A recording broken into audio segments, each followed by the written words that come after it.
Welcome, guys. Welcome to the Figure 4 TV. I'm with my guy, Toxic Ring Scandals. How you doing, man? I'm doing good, man. I'm doing good. Salute to the chat. Salute to you, man. It's gonna be a good topic to talk about. But yeah, let's talk about it. Definitely. Now, this news broke earlier last week about Vince and Linda McMahon both being indicated in SH and SA scandal from 1992. They ignored it. They knew about it, and they did nothing about it. And being at the position, the VP and the president of a company, they created a hostile work environment. So we're gonna talk about it today.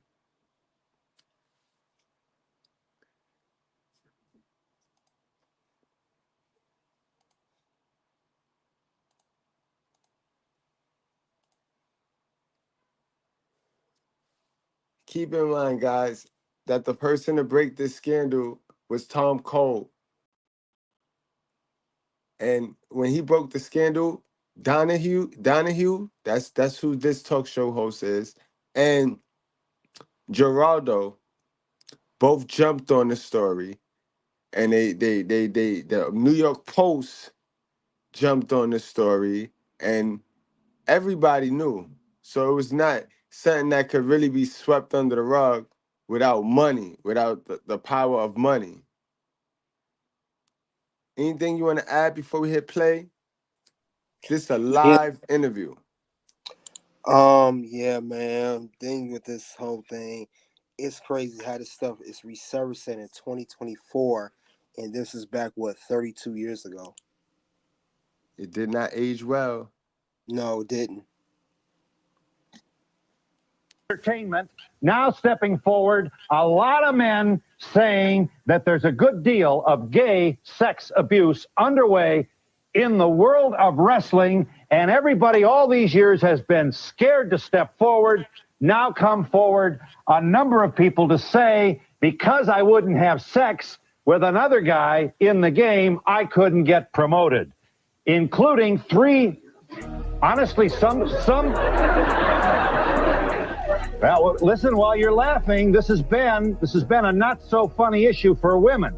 Now we have a casting couch essentially alleged in the wrestling game, and some guys are saying, I lost my job because I wouldn't do this to this. A casting couch in a man's business. That's horrible. That's disgusting. In my opinion, some weirdos like that, like those things, but that's not normal. This guy who was a higher, more powerful than me on the ladder. And before you think this is trivial, first of all, let's understand that a couple of these charges involve kids, 14 years old, juveniles. You go to jail for a long time if you're involved with sex of any kind with a juvenile. One more point. The Wrestling Federation, you know how you tee-hee, ha-ha, what a joke, hoo-hoo, $1.7 billion in 1990. That's more revenue that has been generated by the NFL. So while you're laughing, somebody is whistling all the way to the bank. We have three people who used to be in the wrestling game who are going to tell you that they indeed encountered people who wanted sexual favors. And guys, these are not like Diddy victims that came out of nowhere. These are not Bill Cosby victims that just came out of nowhere, guys. These are people that actually work for WWF/WWE. And they were professionally penalized when they said no. And if you think the WWF is hiding behind lawyers, here is the head of that organization, who has accepted, incidentally, recently, resignations from two executives who stand accused of gay sexual harassment. He'll have a prepared statement. First, let's get the chart. Now, two of those, one of those would be Terry Garvin, and the other one would be Pat Patterson. this was 1992. How many years of Pat Patterson did we have to endure while Vince knew this man was guilty of all these accusations that we're about to go over today? TBK, you want to add anything to this? Yeah.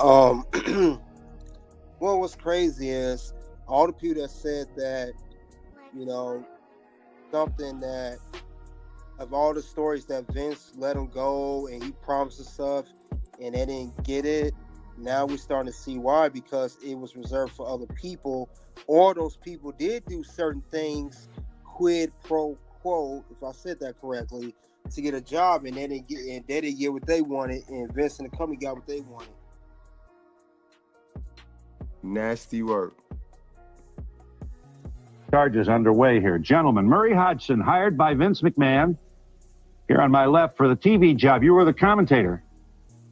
And then fired 2 months later. What happened? Can you specifically, and without taking us around the world, tell us, what is it that happened to you? I wouldn't sleep with the vice president of operations, so they fired me. Is the vice president of operations one of those who resigned? Yes, he is. And do you want to name him? I don't think that'd be necessary. What did you announce? Did you do any color for any telecasts? Yes. About how long did you do the color? Oh, I started for about a month. They hired me for a 2-year deal and just went right out the window when I decided that I didn't want to sleep with the vice president. Was there any touching? Was there any kind of vulgar locker room activity? We're trying to be specific here, Murray, as a court of law would oblige any person to be of any gender. It was a little worse than that. He blatantly threatened my job security. He didn't say sleep with me, did he? Is that the way men talk? I don't think this is the proper forum to be I agree with you, and I graphic appreciate details. very much you're bringing a certain amount of decorum to this. This is a daytime television show, and we don't want to draw any dirty pictures. Did it happen more than once? No. Just once? Yeah. And then how long after you said no were you dismissed? Just a couple of weeks. Barry Orton. Here's Barry O, the former professional wrestler who you think you lost your job with the WWF after refusing similarly. Now keep in mind, guys, this is the Randy Orton, current Randy Orton's uncle, guys. Anything you want to add to this, TBK, before he speak? These are real wrestlers. These are real people. Well, I think the reason this is being brought back to light so long, because a lot of these guys are no longer with us now, and it's just resurfacing because they just got sued, Vince and Leonard, like you explained earlier. But yeah, this is just, if hadn't most of these people been gone, this stuff would have been got exposed even years earlier. Then it got resurfaced. Actually, no, I've never actually said that. Okay, that's something that the media has come out, and with the stories that I've given, they have kind of turned it around to where I've said that. I've never said that. However, I had encounters with 2 of the gentlemen that have resigned since the allegations began. And these incidents, of course, happened in 1978, which is a long time ago. However, the impact and the gravity of the situations are very severe. And, if they were behaving that way then, and, they would be behaving that way now, I would expect. No laugh here. You accuse an executive grabbing your crotch, legs, and chest and wouldn't stop. Yeah, well, I was in between the 2 of them in the back seat of the car on the trip. You were in the center. Right. You thought it to be a place where a junior guy has to sit. Pretty much. This would be early 80s? This was 1978. 78. Right. So this is before the billion-dollar Wrestling Mania pay TV Hulk Hogan era. And you had to drive. You guys weren't walking in money then.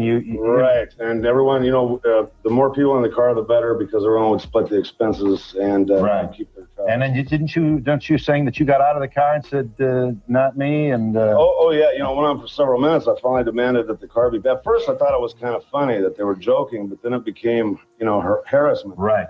Barry, it would be hard for a jury to feel a whole lot of sympathy for a guy of your size. You know what I mean? A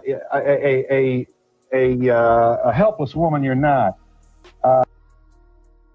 And see, that be the problem with male issues right there, because of your size and how males are considered the stronger vessel. That don't mean it's okay to grope, and that don't mean that he's not telling the truth. We seen this with the industry celebrities, Terry Crews. Now that's a big old man there. Anything you want to add, TBK? Yeah, you just said it. Terry Crews. What's crazy is he was in wrestling at 1.2 back in WCW. I didn't even know he was in WCW at one point. Back in late 90s, Terry Crews in WCW. Good info. Good info. How old were you when this transpired? 19 years old. Uh-huh. Probably about 35 pounds lighter. And also probably not altogether together in your head, like a lot of 19-year-olds. I don't know. Oh, absolutely not. You know, and I was trying to be accepted into the business. Yeah. I was young, I was green. And you got the big dream ahead of you. Maybe you're going to be the big guy. And there was money if you got on the main card. Yes. Yeah. So you're following your dream, and I suppose you want us to know, among other things, that when a couple of guys in the game, executive types, come on to you like that, and you're 19 years old, you may be a little hesitant to tee them off. Of course. And so I endured it for as long as I could until it became, I started feeling suffocated or, Uh-huh. and I couldn't take it anymore. Tom Hankins, you're likewise a pro wrestler. What's your story, Tom? Well, I'm a former pro wrestler. I got out of the business about 4 years ago, but back in 1985 in Los Angeles, California, at the University Hilton Hotel, after the WWF had run a card at the sports arena, I was sitting at a bar with, I guess, can I name these people? Sure, go ahead. With Pat Patterson, Andre the Giant, Dr. Jerry Graham, and Mike LaBelle. He was a Los Angeles promoter at the time, or a former promoter in Los Angeles. Right. And we sat there drinking maybe for an hour or so. I was talking to Pat. I'd known Pat for maybe 6 months. I knew he was gay, but, it didn't matter to me if he was gay or not. And I knew he was actually kind of running the shows in L.A. at the time. I don't believe he was in position as the booker yet. And I asked him... Let me interrupt to say that he is one of the executives who has resigned. Right. Very good, sir. And I asked him what's the chance of using me to do jobs, which means I was a loser. I'm not real big. I never made a lot of money in the business. I didn't really expect to go in the WWF, make a lot of money. But You wanted to be in the game. Yeah, I loved the business. I worked for $10 a night sometimes in Tennessee, just to wrestle, just to be in the business. Right. At the time, in '85, I was wrestling in Hawaii, and Mexico, and Southern California. So I asked Pat for, if you give me a shot or at least a tryout. He said, well, you got 2 chances, slim and none. He goes, well, there is one way. And he wanted me to come up to the room with him and have oral sex with him. Mm-hmm. And I said, I'm not interested. And after that, I went to the next show they had at the sports arena. Went down to the dressing room where they'd always let me, I was in the dressing room, friends with a lot of the other wrestlers there. And Pat had me physically thrown out after that, acted like he didn't know me. Right. What brings you forward now, gentlemen? Actually, I came forward because when Vince said Barry's charges were ridiculous, it was just, I knew it was something that went on in the business, and anybody in this business really knew about it, knew what was going on with Patterson. Mm-hmm. So this is this is a feature of this culture that has been underway for a long time. And because it often involves near jobless, vulnerable young males who wanted to be either in the game or on the card, they'd back up and nobody wanted to blow any whistles. And I think, if I may, this also should be said, you didn't get a lot of press scrutiny. Nobody took you seriously anyway. Mainstream sports press today doesn't. And Mushnick of the New York Post writes a piece, Phil Mushnick of the New York Post, his lead last week, the billion-dollar pro wrestling empire is about to be shaken to its foundations by a teenage boy scandal, the Post has learned. All right, here's part of the story then, and Mr. McMahon, sir, you are the boss. You are what we would call in my neighborhood, when we were growing up, a successful big shot. This is some operation you have. Over $1 billion in annual revenue. You have, throughout the 80s, taken this thing that so many people snicker at. You have filled the Pontiac Superdome with the help of Hulk Hogan and an occasional theatrical idea that included Cyndi Lauper and the marriage of kind of pop music with this through the roof. Through the roof. The PGA should pray for these kinds of revenue.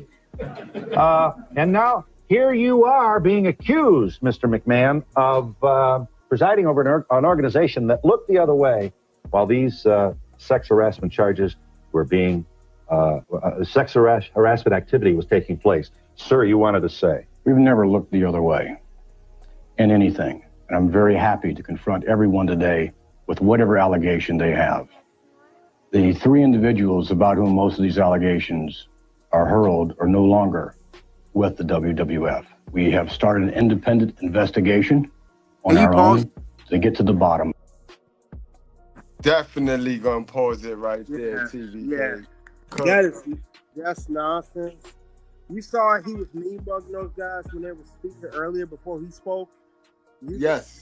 I don't even know why he's on there. Like they're grilling you right now in front of you.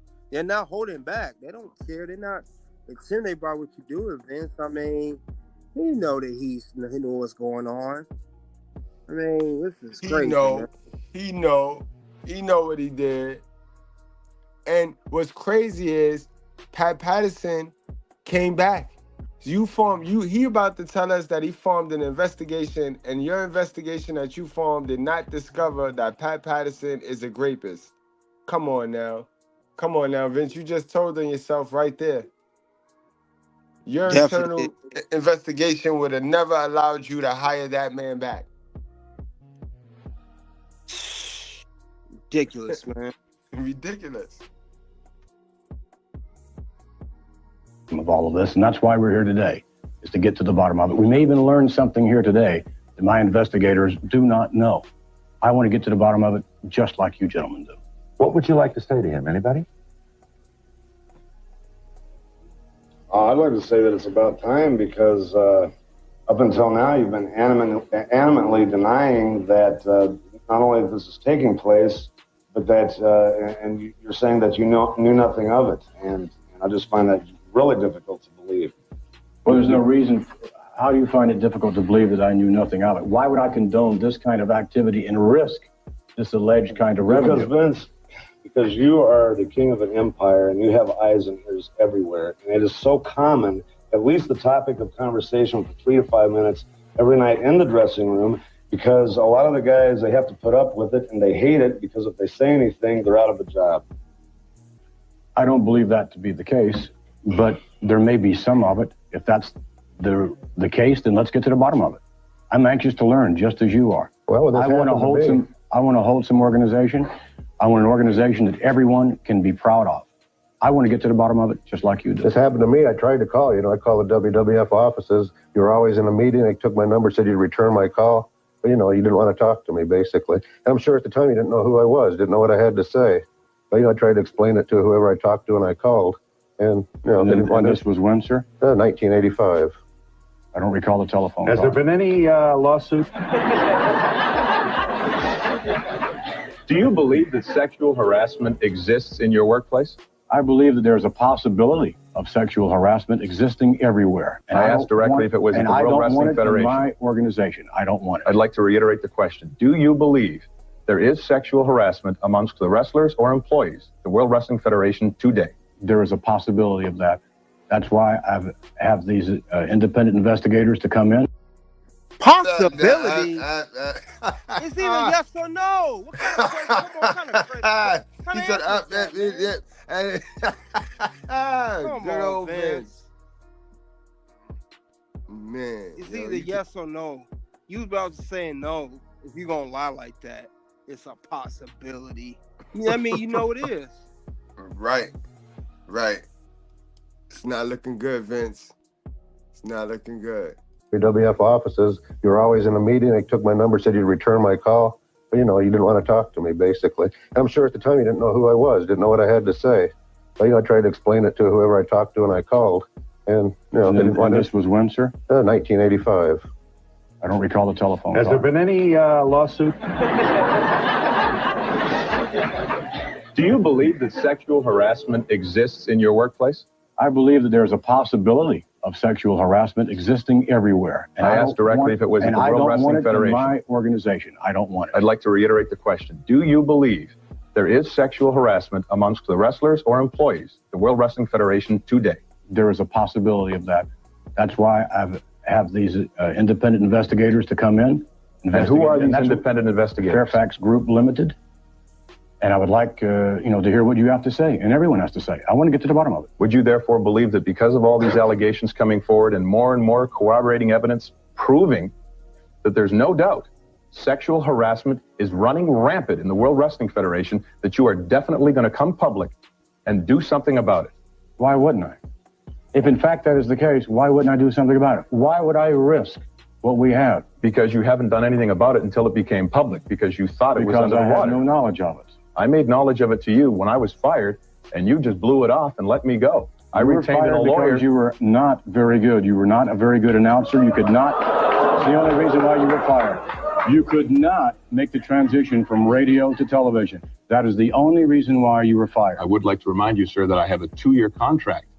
2 years. You also have a clause in your contract that states, and as you know, you were hired on a trial basis. I was not hired on a trial basis. Do you not have a contract? Mr. McMahon, I have a 2-year deal with your firm. In that contract, you will note in a clause that states very clearly, and I have it outlined for all to see here today, that you can be fired almost at whim if in fact you're not doing a good job. You did a horrible job. That's the only reason why you were fired. That's it. Maybe I should point out, Can we first pause and foremost, that might be your...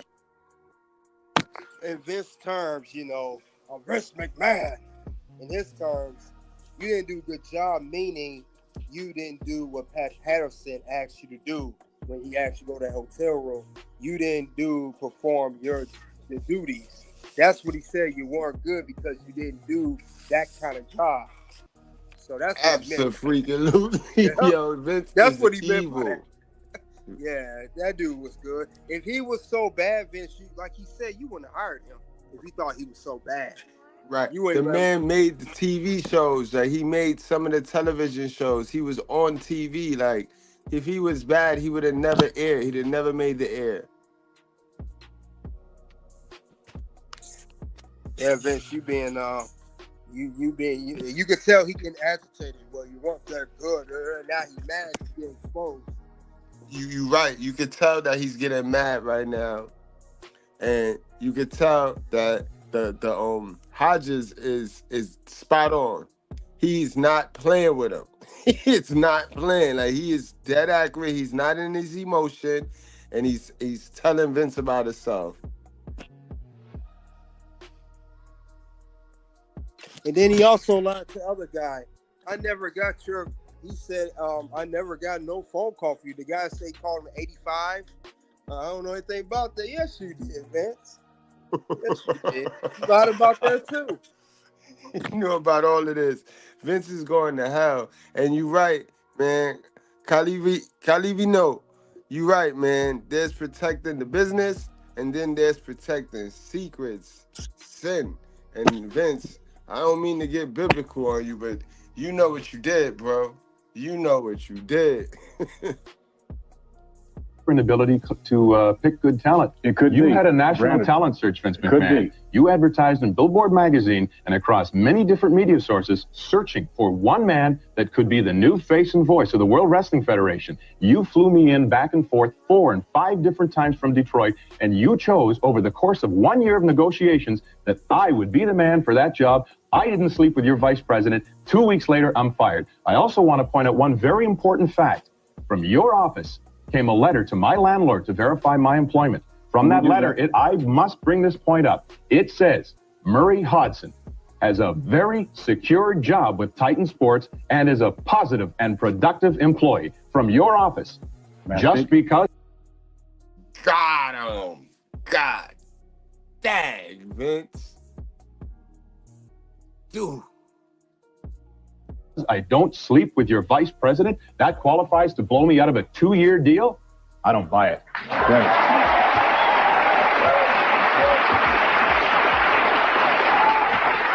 Well,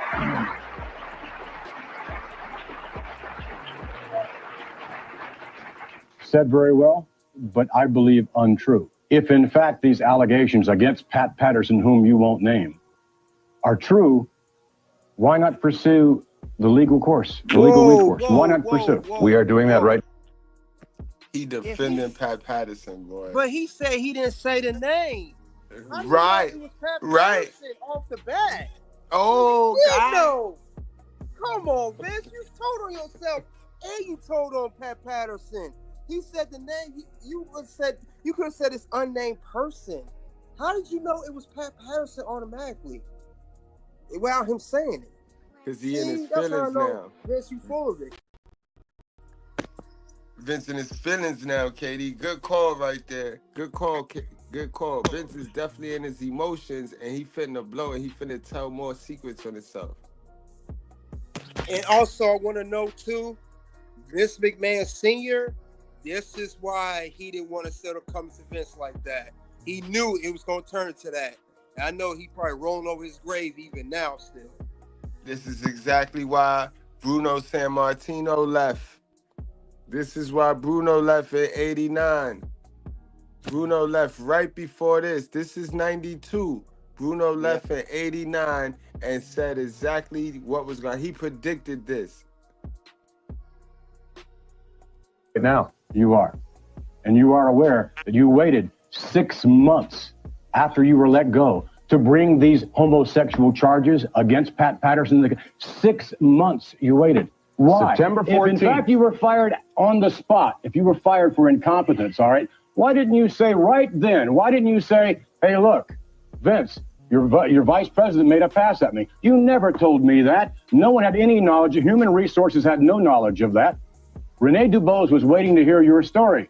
Why did you wait 6 months? You asked me for $160,000 today, otherwise you were coming on this program. I'm happy you're on this program. Mr. McMahon, do not try to deflect the truth here. First and What are you foremost, asking for? How much money have you asked for? I have never asked for any amount of money from you. You have tried to buy me off to shut up so I wouldn't come forward and tell of these allegations that's running through the World Wrestling Federation. Your attorney should be consulted.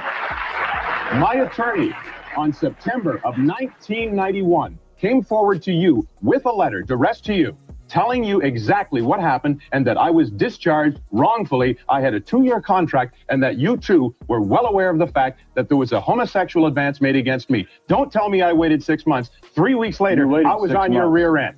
3 months later? 6 weeks later. No. The only reason we waited a little longer was because you continued to try to negotiate to buy me out, and I wouldn't allow it. The fact of the matter is, if you look into this man's past, the fact of the matter, if you look into your I don't think we should bring up the past. I guess not. The issue at hand here, Mr. McMahon, is one thing and one thing only. You addressed on Larry King Live Friday on CNN. You went on and you said that I never worked for the World Bodybuilding Federation. I am on a video that is sold around worldwide. True, your my voice. So you told the country that I didn't work for the World Wrestling Federation. You say you were a freelance and you were hired. Well, of course not. Right. But you Second of all, you said you fired me. You didn't fire me. John Filippelli not only gave me the letter, but he also fired me. John felt so bad that I was being released that he allowed me to stay at his house if I wanted to and be with his family until I could find further place to live. And that's, my friend, speaks to all of the good deeds and good people throughout the World Wrestling Federation. We're talking about 3 people here. We're talking about 3 people, and only 3 people that have brought these allegations against. We're not talking about the 300. We're not talking about all of the wrestlers and things of that nature. Let's keep some balance here. Let me make the point that this very important conflict transpires at a time that the all-time star of the wrestling game, Hulk Hogan, felt obliged to go on the Arsenio Hall show to say, I do not use steroids, only to be followed by a number of... I don't believe you said that, Phil, if I can... well, he said I used it, 3 times? He did admit to steroid usage. He said 3 times. And we have now... Man. This gem right here is not looking good. This is just not good. And you can see they were going to get Vince. They were attacking Vince, man. Vince money brought him out of trouble. Vince money brought him out of trouble back then. Couldn't have been nowadays. Nowadays, Vince would have been zipped up. TBK, you want to add anything to that? Yeah, that's just... dude exposed Vince. He said, you try to buy me off. He said, I never asked you for no money. Never asked for anything. That's crazy. Vince, I know Vince was trying to buy him off. Mm-hmm. Then Vince be telling himself, saying, you asked for money. No, you try to get him for money. Yeah, Vince, you're not thinking, man. No, he in his emotions. Yeah, that's sad, man. Several people stepping forward to say, listen, I sent Federal Express packages. They were picked up here and there. This is not to suggest that we know the absolute answer to this. This is rather to call your attention to the fact that now some inquiry extends to Hulk Hogan. Why is that important? Because he's on just about every kind of child's toy you can buy. We're talking Hasbro here. Some of the biggest giants in the manufacturing of toys are, and the images. He's not yet Mickey Mouse, but $1 billion worth of business. How much at risk is this, and how much will the steroid controversy find its way onto the front pages or the sports pages of our newspapers? An establishment that, as we have said, has largely ignored any kind of probe of the wrestling game. We'll talk with journalists who have probed it in just a moment.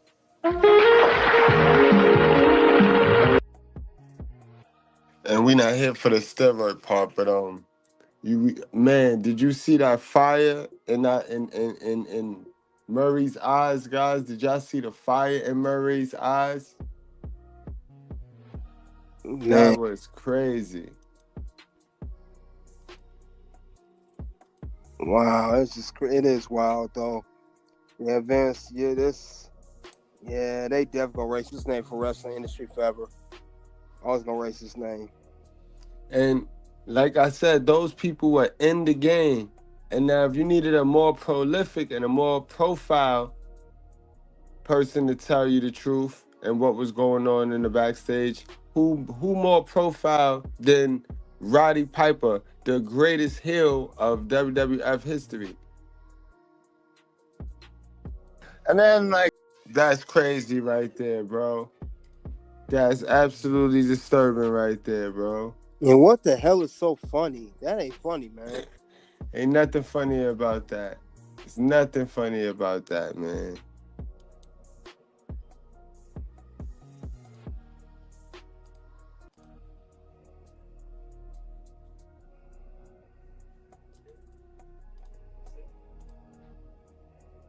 Earlier, I characterized the many letters and faxes sent by lawyers for the WWF as threats and bluster. In fairness to the WWF, though, you have to understand their concern.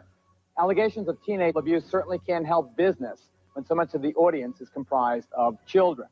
Ironically, although they did prevent us from running the Thomas Cole interview, the affidavit filed for that effect by Thomas Cole and his lawyers provides perhaps the best evidence of precisely the kind of abuse this young man experienced. I'll quote from it. The interviews contain graphic descriptions of sexual abuse I sustained between the ages of 13 and 19, most of it between the ages of 13 and 16. This abuse has left me emotionally scarred, end quote. There is also no doubt that this investigation has scarred the already controversial reputation of the WWF, and there is no lawyer on this planet that can stop me from saying that. That's it for now. I'm Harold. Salute, Figure Fours. We here today to talk about some disturbing news, man.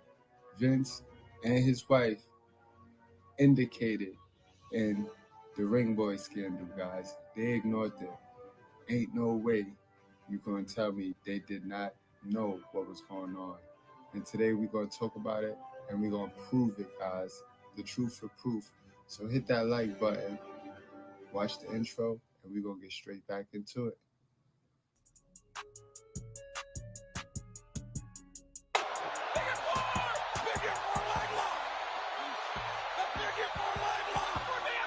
Now, wrestling in the 19th television and pay-per-view broadcasting, coupled with the ruthless tenacity of Vince McMahon's business strategy, we saw professional wrestling shift from the territory-based promotions to just 2 nationwide companies, guys. Remember, it's just went from all of them old territories to NWA merged into WCW, Ted Turner, and then we had the East Coast mega show in the North, WWF.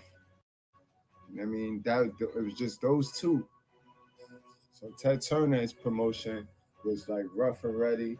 They used a lot of different stipulations and cages and barbed wire. It was more hardcore. It was more ECW-ish. But back then, WWF, they didn't have that.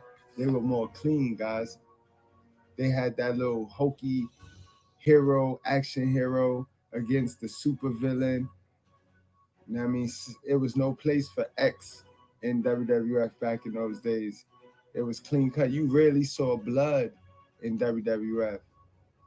It was hard to see that under this clean federation, there had been an ongoing scandal involving both and drugs. It seemed that on top of the steroid scandal, the WWF was also encompassed with a scandal involving 3 of its employees, 2 of them being very high ranked. Merchandise like this Hulk Hogan doll and wrestling gear reportedly earned the World Wrestling Federation $1.7 billion in 1990. Add that to gate receipts for professional wrestling matches at some of the world's largest arenas, and you have a business that takes in more money annually than the NFL. What's disturbing about this scenario is that the WWF bills itself as family entertainment. Good, clean fun for the kids. But according to some former employees, the WWF is anything but wholesome. Legal allegations would start with former ring boy Tom Cole.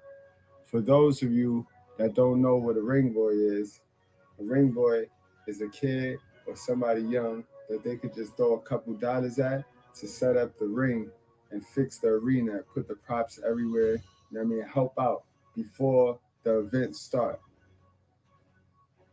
So you put a couple dollars in their pocket and make them work for it. That's what a ring boy is. They set the ring up. WWF is run by one man, Vince McMahon Jr. McMahon is combination bulging bodybuilder and genius promoter. What he's done single-handedly is take professional wrestling out of smoke-filled rooms into family rooms, from Back Street to Main Street. But recent charges against him and his organization have threatened McMahon's empire. The most serious were raised by former ring boy Tom Cole. He says the top WWF executives, they harassed and abused ring boys, the teenagers hired to put up and take down rings at matches. The New York Post reported the allegations and broke the story nationally. Wrestling legend Bruno Sammartino confirms Cole's allegations. The talk was on the inside that there were certain people within the organizations that were hiring these kids for one purpose and one purpose only. As far as wrestlers themselves, there was always been talk of some up and coming. Now you see why Hogan broke most of all his records. They were anxious to have Hogan break all his records, most of all his records. Bruno's still gonna have a couple records that's not touched. You can't touch them. Got anything you want to add right now, TBK? Yeah, Bruno is old school. He's still on his morals and values. He was for all the nonsense. And like I said before, he is a part of Vince Sr., not Jr. That's the big issue he had with Vince in the first place. Right. And it took to 2013 for him to get a Dutch Hall of Fame. And that was convinced by Triple H, who had to convince him that the business changed for the better, not for the worse. And he stuck to his guns. Yeah, he did. So Bruno saw a lot of stuff, and that's why, like you did, I think yesterday, the day before, he was at WCW, Halloween Havoc. Right. So he knew what was coming. Now, yeah, it was. I think he was the only one from that era that really spoke out against Vince. I think the rest of them, they knew, they just didn't really speak like he did. Right, in his position, like being the world's champion and having the ring. Yep. I'm pretty sure Luthez and all them other guys knew about. Well, Luthez NWA. I'm pretty sure guys that were also around knew about this too. Good-looking young wrestlers who were put in situations that if they wanted to further their career, if they wanted to advance, if they wanted to climb that ladder, that they would have to cooperate. And if they did not, then their career would be nowhere. Then announcer at the time, Mel Phillips, was in charge of hiring and supervising these ring boys. he was known to select boys that come from broken homes and troubled backgrounds. That's not new information. Those of you that follow me on my Brutally Honest Good Bread channel, y'all know, y'all remember when we interviewed that P-Foul. When we interviewed that P-Foul, that was the first thing he said. They loom in those neighborhoods. They wait and they see for the women that go on social media and the women that yell they don't need a man and they're single and they're strong and independent. They love those households, very easy households, because the kids are in survival. The kids would literally do anything to keep their mama lights on. And somebody come up to you and say, hey, I'm gonna let you, you know that thing you see on TV, the wrestling thing you see on TV, you want to set the ring up. So it's like, that's easy prey right there, guys. It was mentioned by various wrestlers that he also kept a journal of all the boys involved. Cole was an underage minor when he first started with the WWF. In 1984, he alleged in 1992 that wrestler turned front office employee of the WWF, Terry Garvin, had attempted to seduce him. Garvin was a former Canadian professional wrestler who won several tag team championships with his kayfabe partner Ronnie Garvin during the late 60s and 70s. Preceding his retirement in 1985, he was approached by his good friend Pat Patterson, who offered him a job to be his assistant in the WWF. Unbelievable, yo. Unbelievable, yo. These two little mooks. WWF. In 1999, Cole had revealed in a detailed interview with the Wrestling Perspective his account on what happened leading to the events of his allegation. Cole stated in the interview that in addition to being a ring boy, Garvin had given him a job at WWF Parts Warehouse and promised him a tryout as a ring announcer. Garvin had told Cole to come to his house to discuss things. Interesting, Cole had mentioned that this was a night where both Garvin's wife and two children were away. In fact, Cole also mentioned previously that Garvin had told him that both his wife and children would be at the home, but later told him they wasn't. On the night of the incident, Cole mentioned that Garvin had put on a pornographic film and propositioned him for top. Cole rejected his proposition, telling Garvin that he's strictly heterosexual.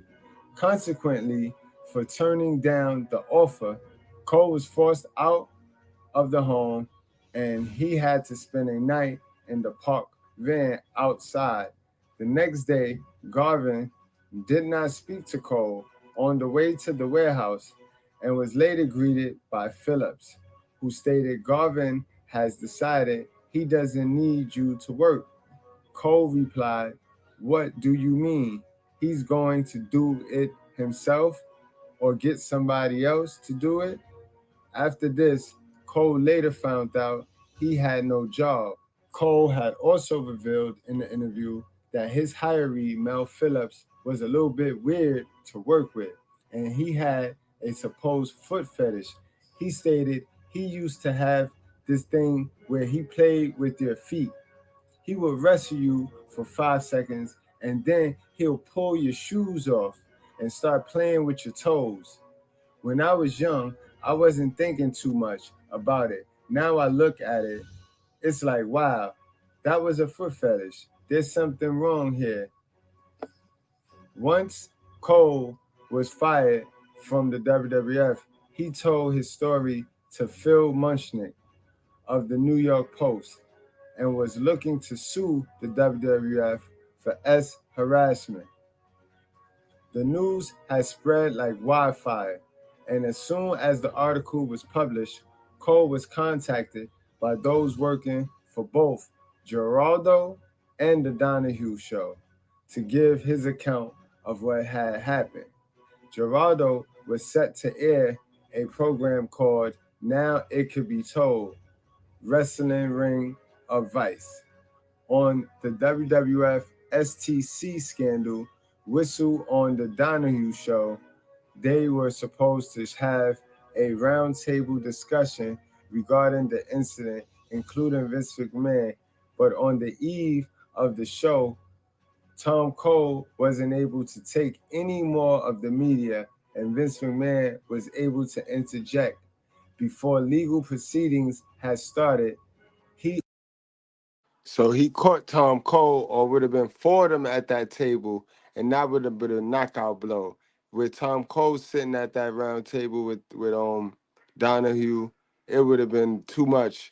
But he caught Tom Cole, he got him, and he didn't catch them other three. He offered Cole an out-of-court settlement. Cole settled for an alleged sum of $150,000, but from different sources, this amount varies from $50,000 to $70,000. Now, TBK, I ask you, how much you think Vince gave him? What you say again? How much you think Vince gave him? It said 70K right there. That it was said 70K in the video. Yeah, they said 150, but reports say they gave him somewhere between 50 and 70. Probably 100K. I'll say 100K. Mm-hmm. Around. Yep. He might have lowballed him. He probably gave that boy $40,000. Who knows? Or 40. Well, the most 100. We'll say the most 100. Right. Give him the benefit of the doubt. Yeah, exactly. Not only was Cole given money, but interestingly enough, his job was also given back to him due to this outer court settlement. The interview that involved Tom Cole and the Gerardo show couldn't be aired, otherwise the WWF would interject and sue them. This is going to be a big part of the reason why Vince McMahon skated on by and why he got away with this for so long, because Cole and his flip-floppy behavior, because desperate times call for desperate measures. And that's facts right there. Vince skated on by because his money did the talking. A lot of people that accused him of these things also took money in settlements. And it come down to, do you want justice or do you want money? And most people going to choose the money at the end of the day, regardless of what have been done to them. And it's sad because they've been preyed on and they've been picked for a reason. People like Vince pick those type people for a reason, because they've been scouted to have nothing. So when you're in survival mode and you don't have nothing, you'll take anything. TBK, you want to add anything to that? Yeah, nothing that say Vince. We was not in the social media era. Right. Had the stuff was going on during this time today, like he's caught up right now, he wouldn't skated on anything, no matter how much money he has. We see that it does not mean anything with the money. So let's just go back to social media started. He wouldn't get far at all. Nope. Barely more than a year later, Cole was fired again. He contends he stopped sharing information from his grand jury testimony and allegedly refused to cooperate in Vince's ultimately unsuccessful label lawsuit against Phil Munchkin and the New York Post. It has also been said that Lee Cole, the brother of Tom Cole, who was also a ring boy, had also alleged harassment in the WWF, but there had been little to no evidence of this, and Lee's credibility had been called into question as he admitted to having a criminal background. It seemed that right after Tom Cole's accusation, other wrestlers, including former wrestler Barry Orton, who is the uncle of Randy Orton, had accused Terry Garvin of SH. It seems that, well, before Garvin had been employed by the WWF for a short time, he was actually a booker. And according to Orton, during a road trip, Garvin had requested Top, on numerous occasions. Orton mentioned that he refused all advances. This would not be his only allegation. However, Former wrestler Barry Orton also accuses the hierarchy of the WWF of homosexual harassment.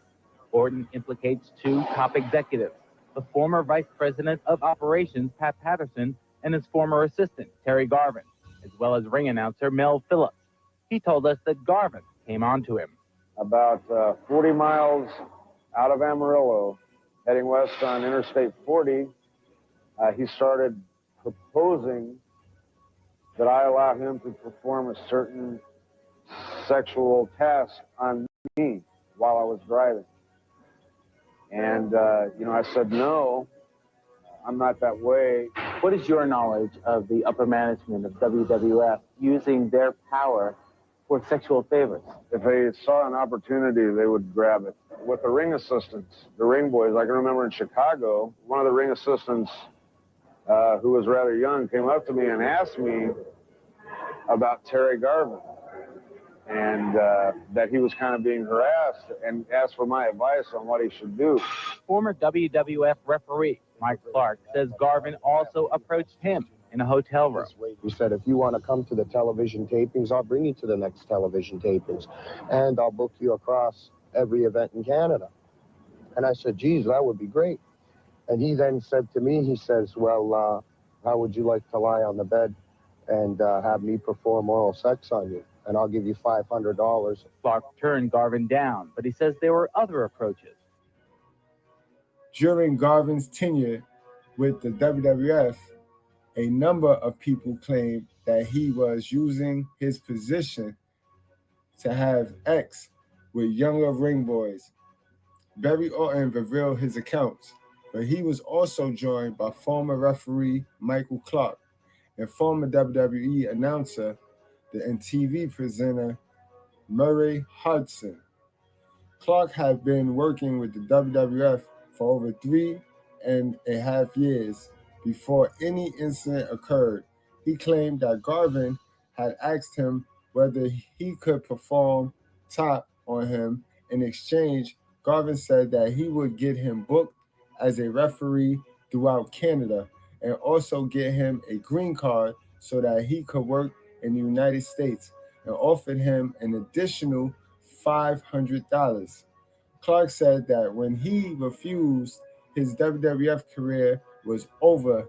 His allegations went so far as to naming all three accusers, including longtime WWF employee and personal friend of Mr. McMahon, Pat Patterson. He mentioned collectively they were called the Cream Team. God, Jesus, yikes. A spin on the WWF Tag Team Champions at the time, who were Brutus the Barber Beefcake and Greg the Hammer Valentine.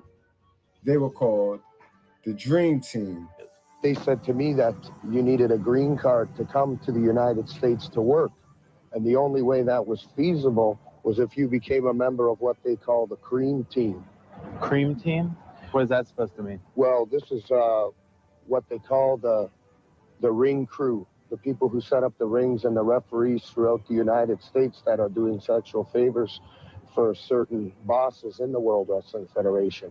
The bosses on top of this Cream Team business were Terry Garvin and Pat Patterson.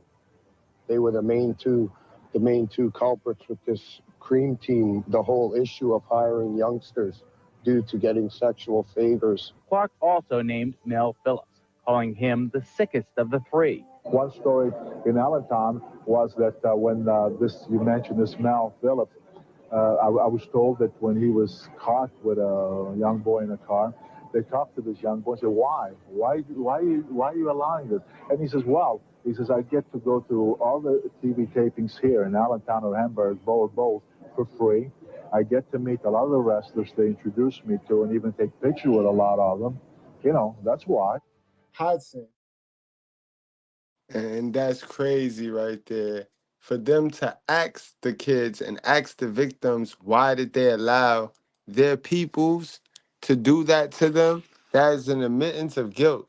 you know now what's going on. You cannot sit there across from the table and say you didn't know. And Vince instead sat there and said he did not know.